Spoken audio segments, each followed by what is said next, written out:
అనకాపల్లి జిల్లాలోని నర్సీపట్నం పరిధిలోని నాతవరం మండలం గుమ్మిడిగొండ గ్రామంలో ఏపీ వ్యవసాయ మార్కెటింగ్ శాఖ ఆధ్వర్యంలో ఏర్పాటు చేసిన ఉచిత మెగా పశు వైద్య శిబిరాన్ని రాష్ట్ర శాసనసభ స్పీకర్ చింతకాయల అయ్యన్నపాత్రుడు ప్రారంభించారు.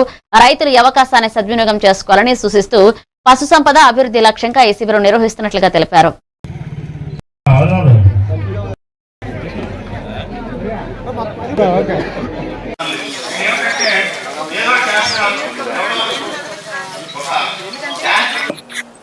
అది వేళ ఈ కార్యక్రమం చాలా ముఖ్యమైన కార్యక్రమం. ఒక 10 రోజుల క్రితం రమణ గారు నా దగ్గరకు వచ్చి ఇలాగ పశువుల కోసం ఒక కార్యక్రమం పెడదాం అనుకుంటున్నప్పుడు మరి ఎక్కడ ఏ ఊర్లో ఎక్కువ పాలు వస్తున్నాయి అని అడిగాను. నేను అడిగితే మన నర్సీపట్నం నియోజకవర్గంలో ఎక్కువ పాలు వచ్చే సెంటర్లు 2 ఉన్నాయి. ఒకటి గుమ్మిడిగొండ, తర్వాత మాకారపాలెం మండలం లచ్చనపాలెం చేసాం. లచ్చనపాలెం కూడా బ్రహ్మాండంగా రైతులందరూ పశువులు పెంచుతూ ఉంటారు. అలాగే గుమ్మిడిగొండలో నాకు తెలిసి ప్రతి వారం మీరు ఇచ్చే పాలు వల్ల 15 లక్షలు అనుకుంటాను.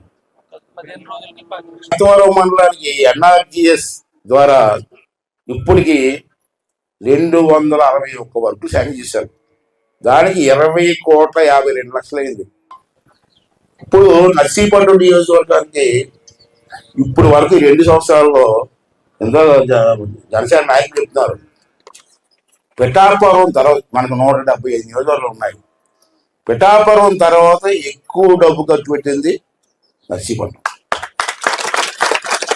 ఎంత ఇచ్చారు ఇప్పటికి?